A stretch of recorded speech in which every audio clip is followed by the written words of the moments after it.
Hello there, carpologists. I'm Joe, and today we're going to be taking a look at Spotonfish.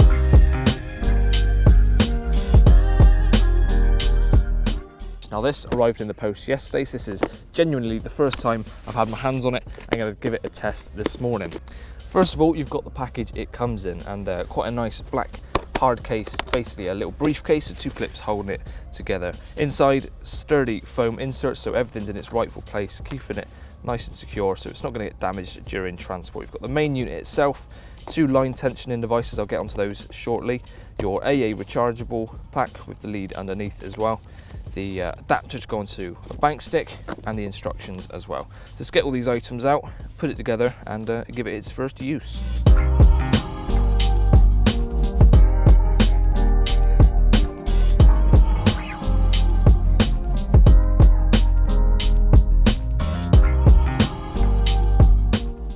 And this is now everything set up. So I've got my rod resting down on a couple of bank sticks and all the way over to the Spotonfish, ready to start measuring my line. Now, before I do any of that, I'm gonna have a cast about and hypothetically find a spot that I want to fish, clip up, and then come back to this setup and I'll show you how it's used. Now, normally you'd be trying to find a spot where you want to fish for the rest of your session, but just for demonstration purposes and try and test how accurate the Spotonfish is, I'm going to try and clip up to a far platform over there and then try and replicate it once using the Spotonfish. So first of all, you need to clip up to the far platform.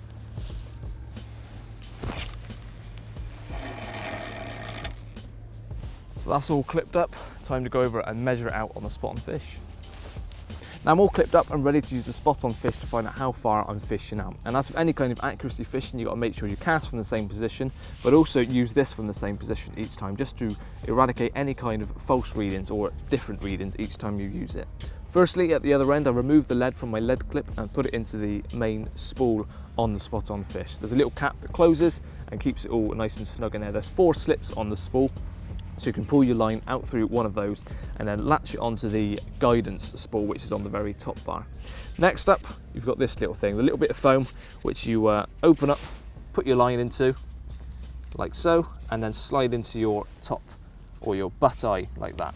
And what that does is you can now pull it tight up to the Spotonfish, so there's absolutely no slack between the Spotonfish and what it's measuring, because if there was, it could again mean that you get false readings or whatever. So then I'll make sure it's nice and tight down this end, and then open up the bail arm, and we're ready to go. I'm now going to head down to the unit itself, turn it on, and measure out what I've been casting to. Here's the main unit itself, 4 buttons at the top and 4 buttons at the bottom. The top left one is the power on and power off. Next one is night light. You probably won't be able to see the difference at the moment because it's daytime, but if I turn it on, the screen goes orange, so you can have like a backlight effect when you're using it at night. The next button is measure. Then you've got replicate, so that will just repeat the measurement you've just measured until you turn it off, and then it will reset itself. Bottom left is meters and yards. I'll flick it to yards just because that's what most of us use, and now I can see what it is in yards. And then you've got memory. You've got 3 different memory modes. So you've got first one, second one, and third one, and each of those are, so if you've saved memory distances, say you're fishing with 3 rods, you can save the first rod, save the second rod, save the third rod, all of them with exact measurements on there. But if I go back to non-memory, and then also these ones are up and down buttons. If I press that one, I can input my own distance. So say I know an exact distance of a spot from a certain swim from a previous session, I can input it to within 0.1 of a yard. So it's very, very accurate, and then just hit go on this one. But that's only if you haven't got it already saved in the memory mode. But for now, we need to measure out what I've just done. So if I press the measure button, and off it goes.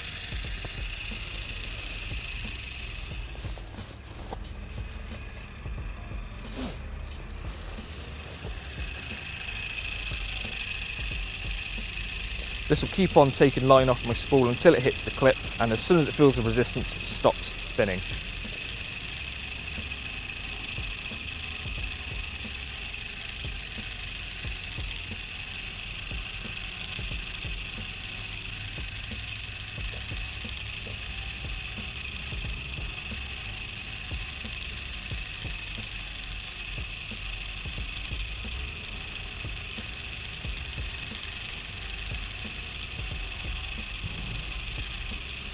So there we go, 86.3 yards, and in meters, 78.9. Now if I previously selected a memory mode, that would have then saved this distance onto that memory mode, so I can keep on using it every time I want to replicate. But for now, I'm going to remove the clip on the spool, wind all this line back, and then replicate 86.3 yards. So I've now removed the clip and I'm bringing the line back in.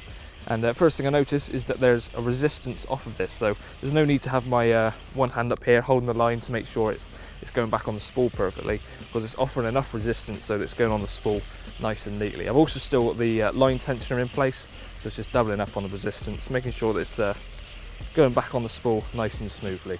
Once this is done, I'm going to redo the replicate, clip back up, and see if it's exact. And there we go. Let's go again.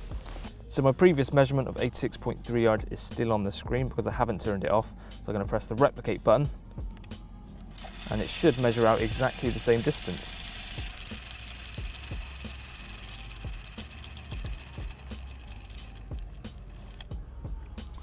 Okay, so one thing I noticed there is it gradually slows itself down so that it doesn't miss the point and doesn't keep on pulling off line. So it slowed down until it got to 86.3 yards and stopped.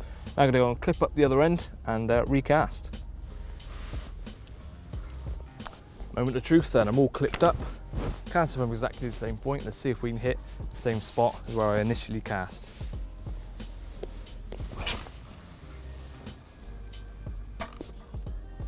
Absolutely perfect. Exactly the same spot as before. So this would be perfect for if you have a fish in the night, or well, fish anytime, or you wanted to simply do a recast. You can get it to exactly within 0.1 of a yard, as long as your cast is accurate to exactly where you were fishing before. So there we go, a quick look at the Spotonfish. I only got my hands on this yesterday and out on the bank for the first time with it today, but I feel like I've owned it for months. It's that easy to use. That's testament to how user-friendly this is. Even if you're a technophobe, you'll be able to get this set up and using it within no time. And it's accurate and fast as well. This will retrieve 100 meters of line in a minute, and you saw how accurate it was to within 0.1 of a yard. So clipping up to that point in the far platform, hitting it when I first clipped up, using this, and then hitting it consistently every time I measured it out. So it really is simple to use. And this can be picked up for £399, including VAT, from the Spotonfish website. So for more information on to pick one of these up, or just to learn more about it, then head over to spotonfish.com. Cheers for watching, and I'll see you again soon.